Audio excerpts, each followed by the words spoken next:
Namaskar, I'm Karishma Himmat Singhani for Infinity Foundation. Today I am presenting to you a very interesting chat with two gentlemen from the Caribbean, Guyana to be precise. You may not even have heard the name of this small country in South America, which has significant numbers of Hindus living there. These Hindus are those who migrated there as indentured laborers about 2 centuries ago and have practically built the country, and they make the largest minority in the country today. Guyana has been in focus recently due to huge oil discoveries it has made. Thus, this region has become very important, and it makes sense that the Indian government should take a special interest in this region. However, the sad truth is that they have not.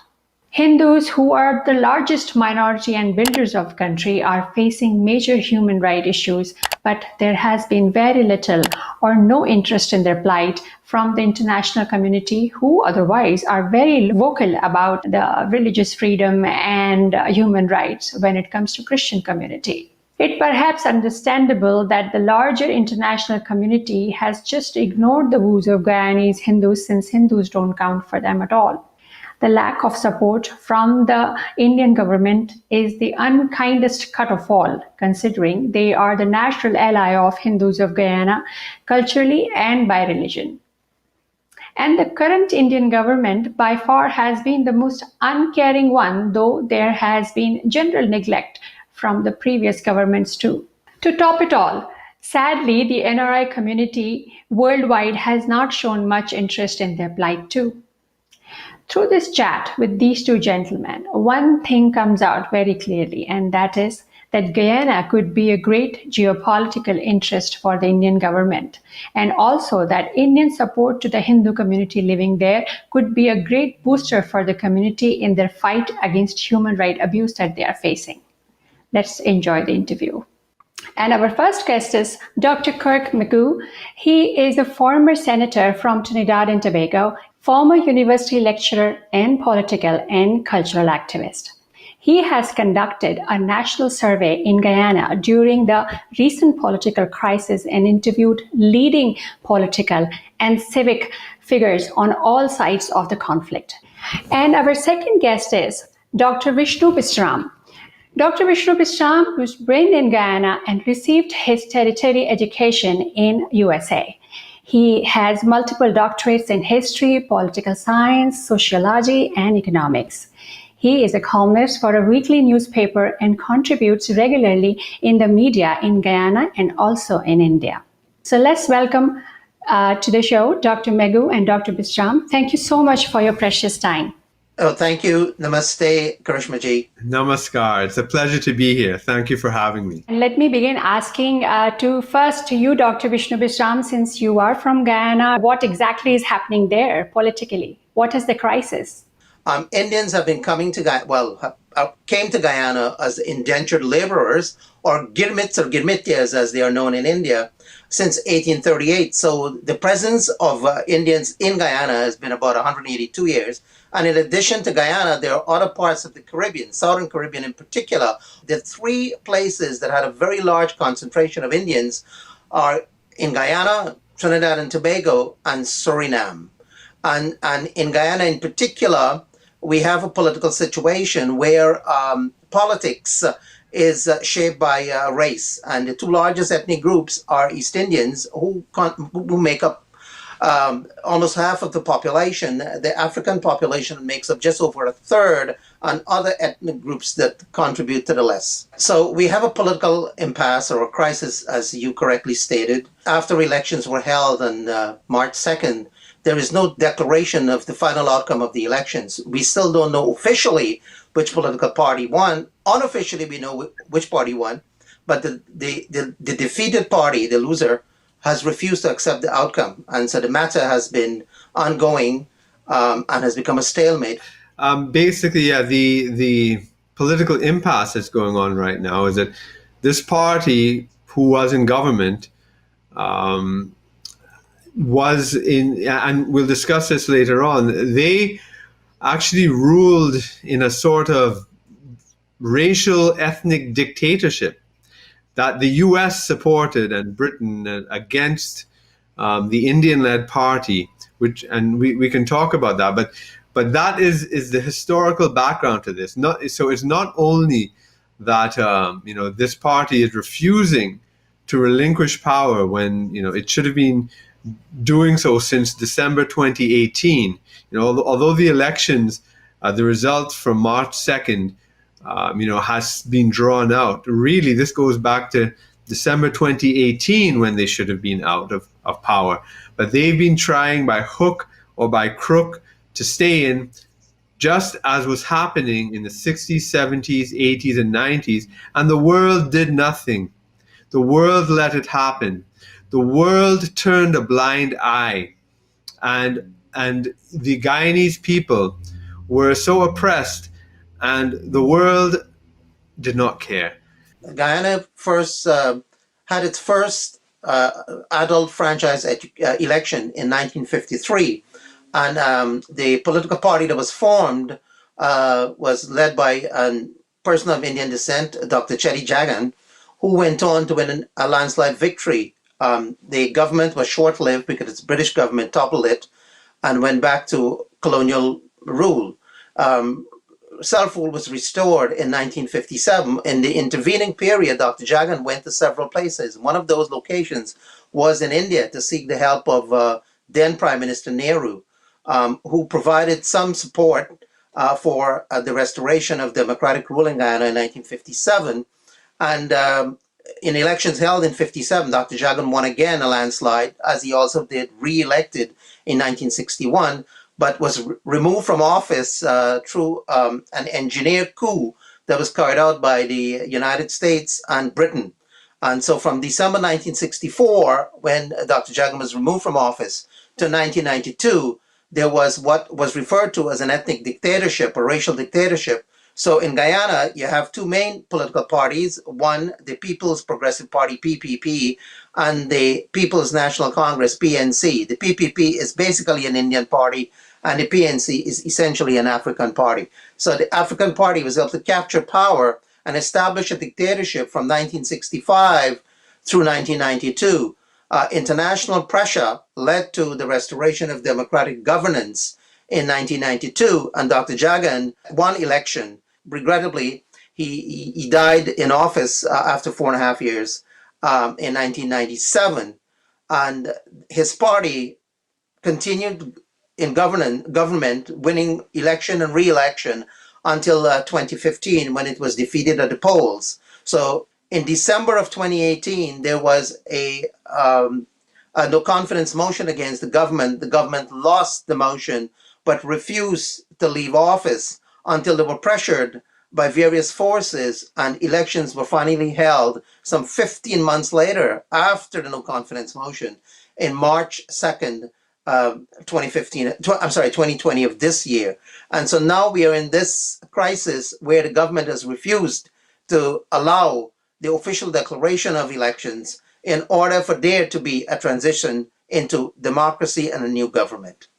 Dr. Vishnu, since you grew up in Guyana and you just mentioned that Indian ethnic group makes the majority in almost like half the population is Indian ethnic group there.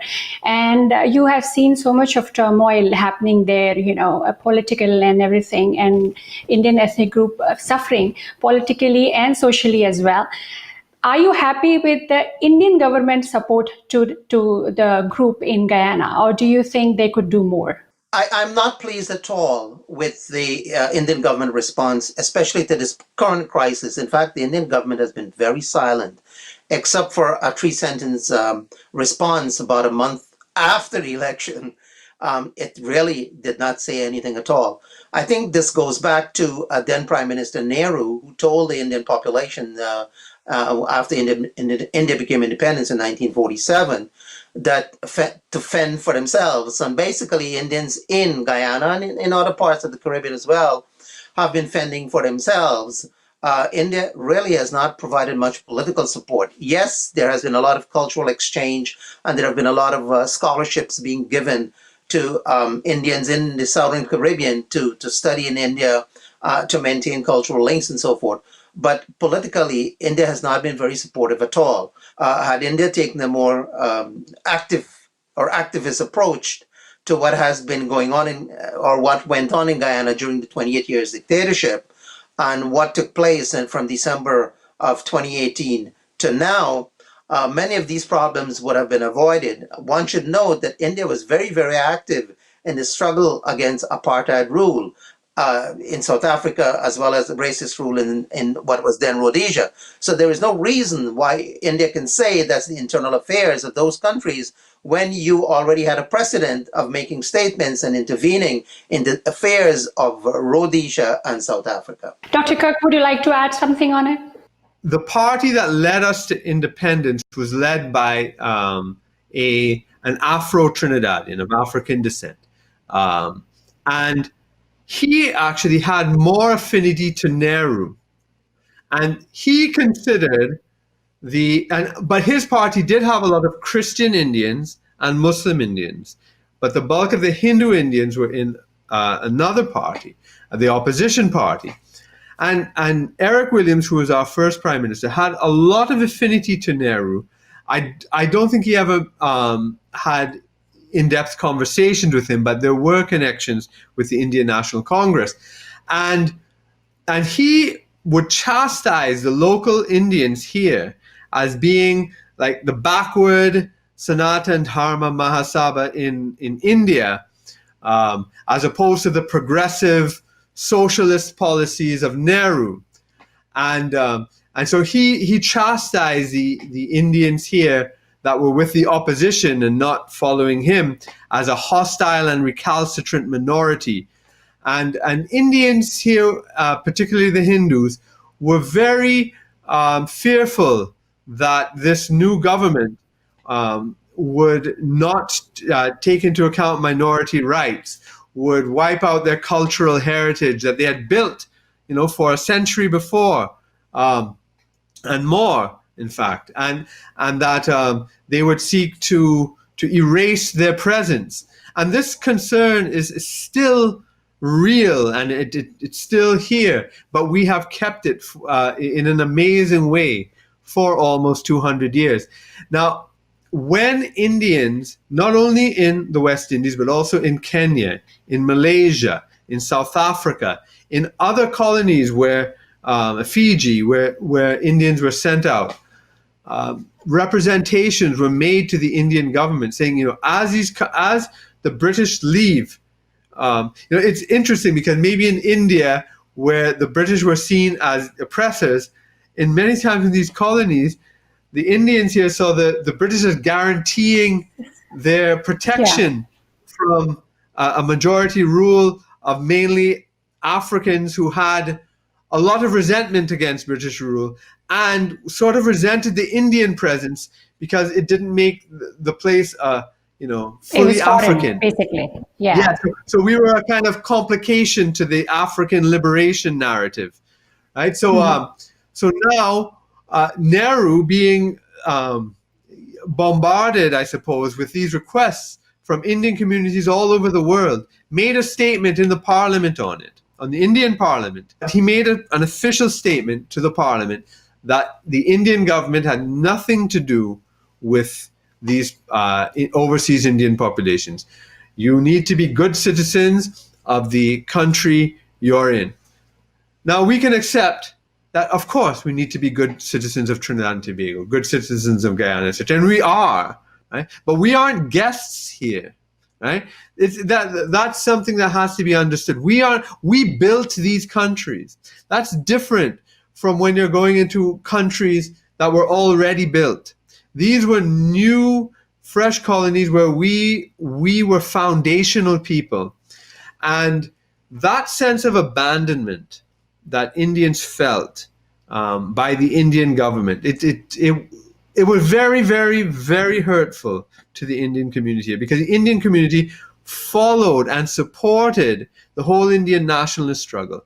Gandhi's struggle was sparked by his in South Africa and the indentured there. That's where he started, in the diaspora, and then he went to India and started Satyagraha and so forth there. But it was with the Indian population outside. Is the scenario different, any different now? Has it improved? What is going on right now?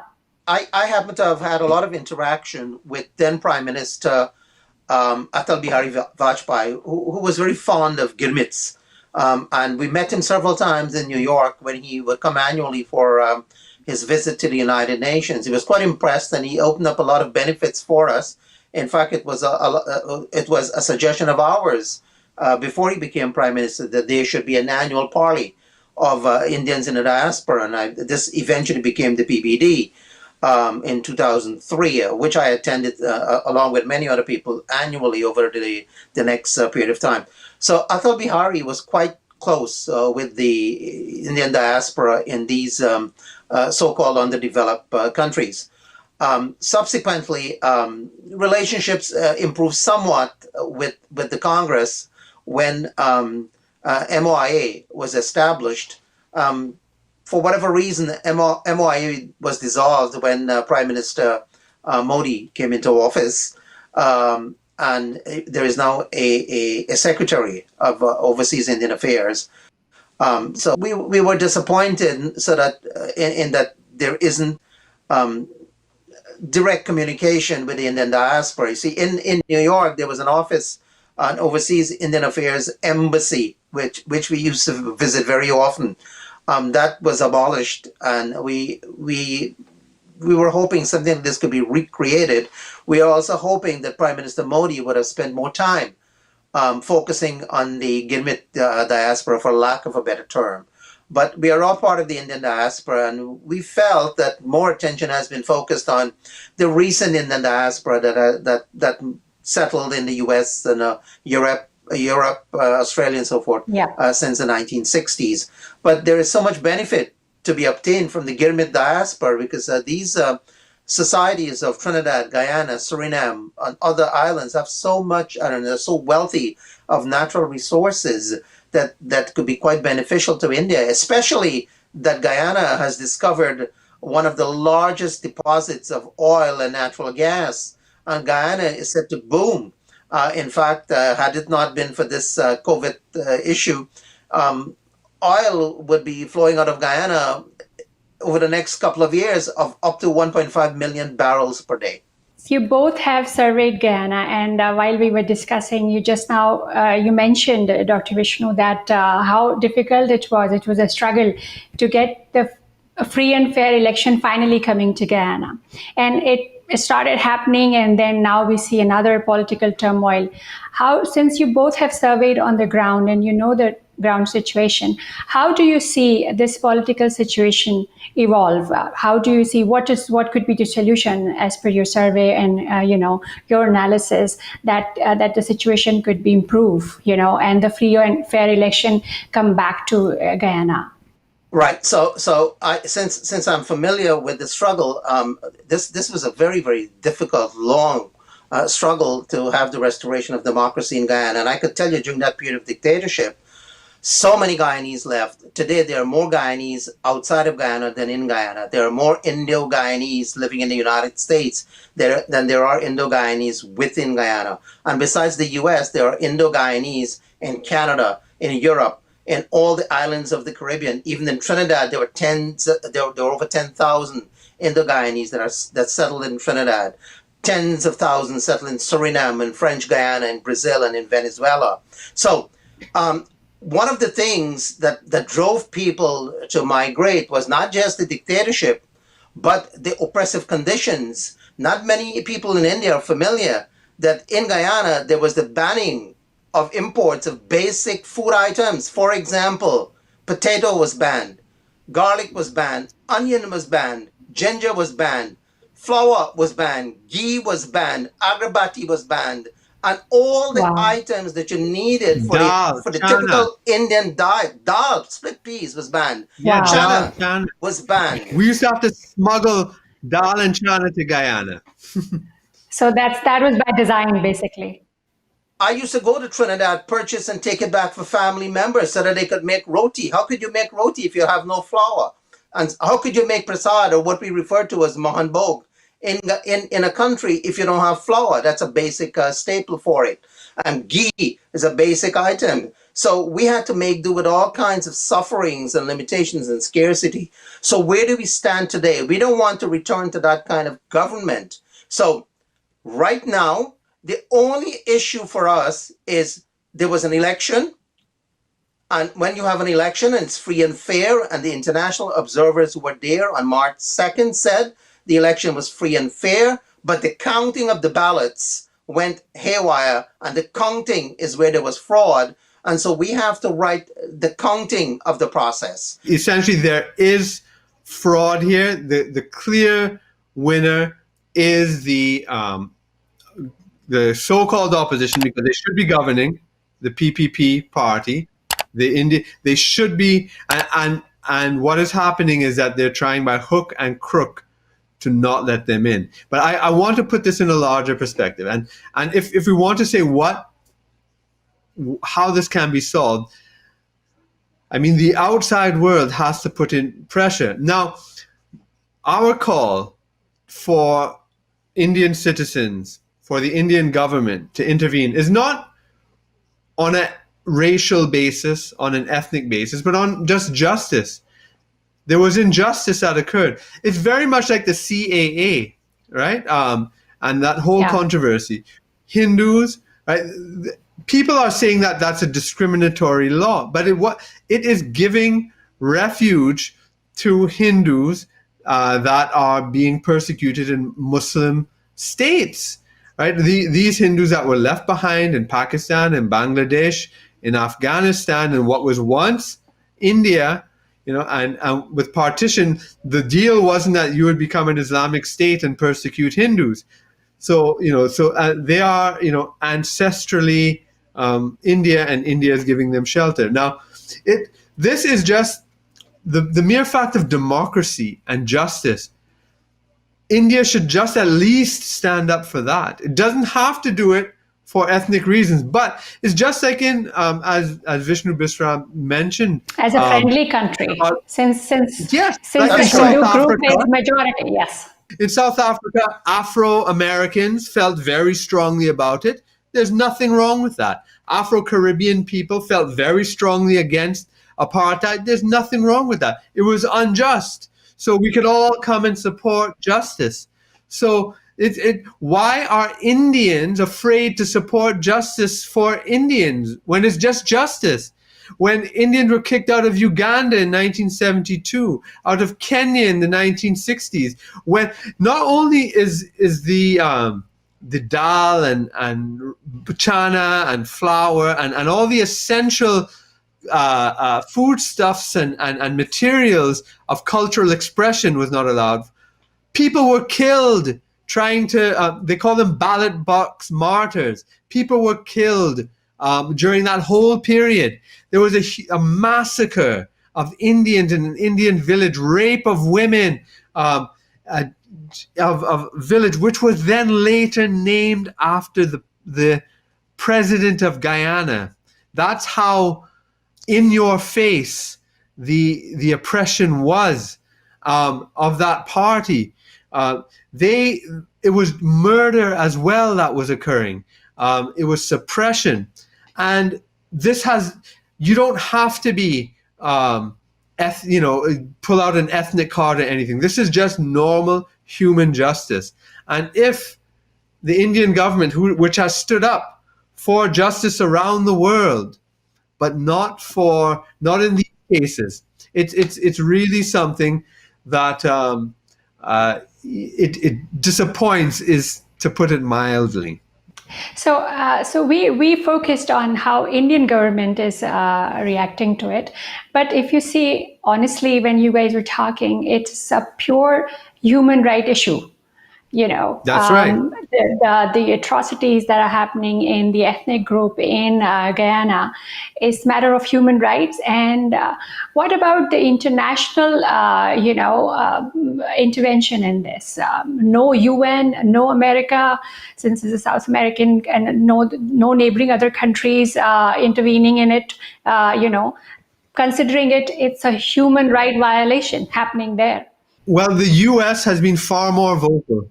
The Canadian government a little less so, but at least they've made their thing. They have a lot of investment in the gold mines and so forth.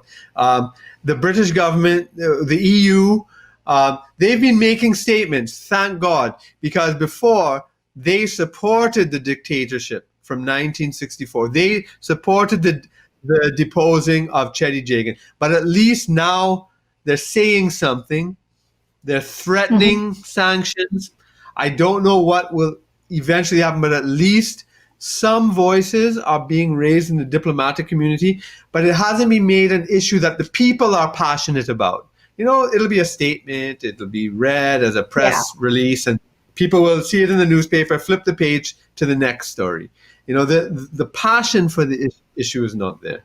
There were observers in Guyana, international observers from the Commonwealth Group, from the Organization of American States, from the United Nations, from the Caribbean region that's called CARICOM. The U.S. ambassador took an active role, as did the ambassadors of United Kingdom, Canada, and the European representative. And all of them have come out on the side of democracy. They condemn the electoral fraud, and they have threatened sanctions. As a result of these actions, the government seemed to have been wielding some concession to allow a recount of the ballots.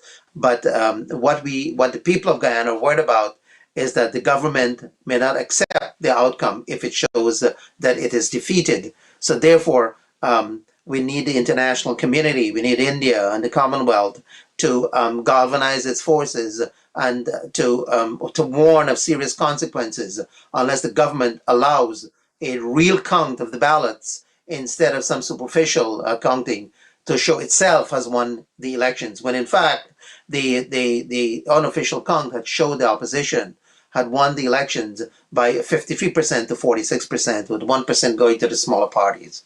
The government is willing to flout law, to flout the courts, to riot in the streets, to call out its supporters on the flimsiest of pretexts to stay in power, and that there have been many calls since December 2018 when a motion of no confidence was called for where the court would order them to do one thing, where you know the Constitution, and there would be some excuse, some process, some blatant disregard that they would just have, and they would take the good faith of the international community for granted, take advantage of it, and push so that we are here now in 2020 and the change of government hasn't happened. So what I would say is we've seen this before. They agree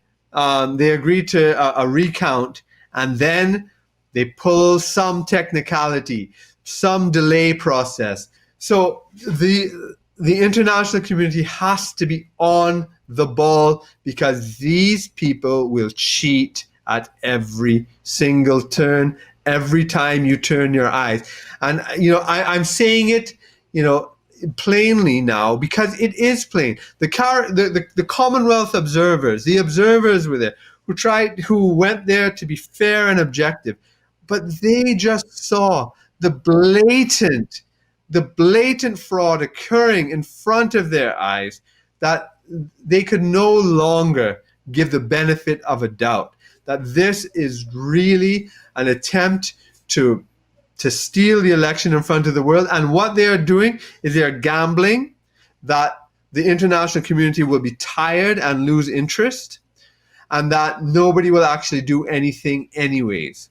And that's what they're gambling on. That is what they're gambling on. I heard, Dr. Vishnu, you mentioning, a lot of Guyanese have gone to many countries, and there is a strong diaspora, Indian diaspora in America. There is a strong Indian diaspora in Britain, wherever Indians are. Then it's very strong. Recently, we saw the biggest, spectacle when Mr. Modi came to Houston, and we saw how strong the Indian diaspora is. And then there is definitely a talk of how Hindu connectivity. Being myself active here, I know that there is a Guyanese community here, and there is an Indian community here. They both are connected in the name of Hinduism. So what has been done, or how much has been done to actually connect the non-political diasporas in all these big countries to help the political crisis, or the help the Guyanese or the Hindu ethnic group in Guyana? There is a strong community spirit of the Indo-Caribbean diaspora here in the United States, especially in the New York, Florida area, some in Georgia, and as you mentioned before, in the Dallas area as well. Wherever Indo-Caribbeans settle, they always cluster around temples, around businesses, Yes. and other religious institutions.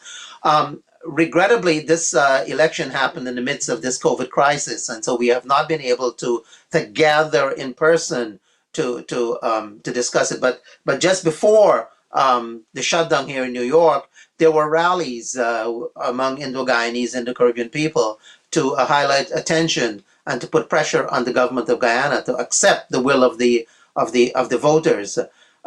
So yes, there are activities going on. We have also had petitions signed online, and one of these was addressed directly to the Secretary of State of the United States, Mike Pompeo. And today I myself wrote a release on it, and that I sent out to the media, the press in India and around the globe. And I'm hoping that it would be carried, and that the Indian government will also focus some attention on it. Dr. Kirk, would you like to add something to it? Yes, because I actually grew up in Toronto, where there's a large Indian community. There's a large Indo-Caribbean community, Indo-Trinidadian, Indo-Guyanese, and Indian of all types, Goans and Yes. Punjabis and Sindhis and all types. And it was, But all it's very fragmented, interesting. not together. Yes, Yeah. that's right. It's interesting, the interaction. Yes. It's curious sometimes, very curious. Sometimes it would be the Indo-Caribbean people that would lead off in temple building, right? Now, the hugest temples and the richest ones end up being the ones from the rich Indian community. But in this sort of in-between struggling phases, when it's at somebody's house or they're raising money to try to start up a little mandir somewhere, very often the Indo-Caribbean community had taken the lead, and maybe it's because of our history of building these things out of nothing in the Caribbean, and we took that up there. So that's one. Another thing about the fragmentation, which you rightly mentioned, there's many aspects of it. I think that Indo-Caribbean people have not taught their children enough about their history. They may not even know enough about their own history to pass it on to their children. I think that a lot of times when Indo-Caribbean people interact with Indians from India, they feel a sense of inferiority. Sometimes they feel that Indians look down on them as well, for not speaking an Indian language, for example, for being very westernized in many ways as well. And so you have these sort of barriers. And many times, especially I think the Guyanese population, I have an uncle who is Guyanese, and it's only, we heard little whispers sometimes about what happened in Guyana, but nobody really talked about it. And he had this real hatred in him, but he would suppress it because of the traumatic experiences he had. And I think a lot of times when people go abroad, they want to forget the past and forget the trauma that happened to them as well. And I think we have a lot of these different things interacting, so that perhaps the potential resource that exists there to mobilize has not been tapped fully enough. And I do think that it needs to be tapped more. Absolutely. Well, I hope that, not just the identity of Caribbean Indians, Guyanese Indians, or, Indian Indians, but also that we have a bigger identity if we can tap onto that, like Hindu, collective Hindu, wherever we are. Yeah. I think that will be very beneficial for all the small countries where Hindu communities are suffering. I feel that is the one weakness we have, that we don't gather in the name of religion, and that has kind of, after so many years of hard work in Guyana, if we see an example, Guyana, where a Hindu ethnic group has actually built the Guyana the way we see it now, but we still can't claim it because we've not been able to, gathered as Hindus all around. I mean, not in just one country, not forget all around the world, not even in one country. A very valid point. So in the end, I would like to ask both of you, what would be your message? What is your suggestion, or according to you, could be the way that the democracy gets back to Guyana? So I would very much like for the various organizations in the United States or North America to send a note, a message to the government of India, to issue some kind of stern message to Guyana, or through the Commonwealth, and through whatever regional organization, international organizations that India belong, to send a very, very serious message of warning to the government of Guyana to respect democratic outcomes. Otherwise, it will face very, very serious consequences. I think that will have to go a long way. Every country has condemned the fraud in Guyana. Countries in Africa, in Europe, in North America, in the Caribbean, in the Americas. What is missing is the government of India. We would very much like to see the government of India take a very, very strong position. Dr. Kirk, your message? Pressure, your representatives, or sign the petition that is online for the U.S. to sanction, and the international community to put pressure on the Guyanese government. There are social media discussion groups and political groups, and some of your listeners may be involved in fighting for human rights. Include this issue, but include this issue, especially if people are doing this already. Don't forget about our Guyanese brothers and sisters, as unfortunately has happened for decades before.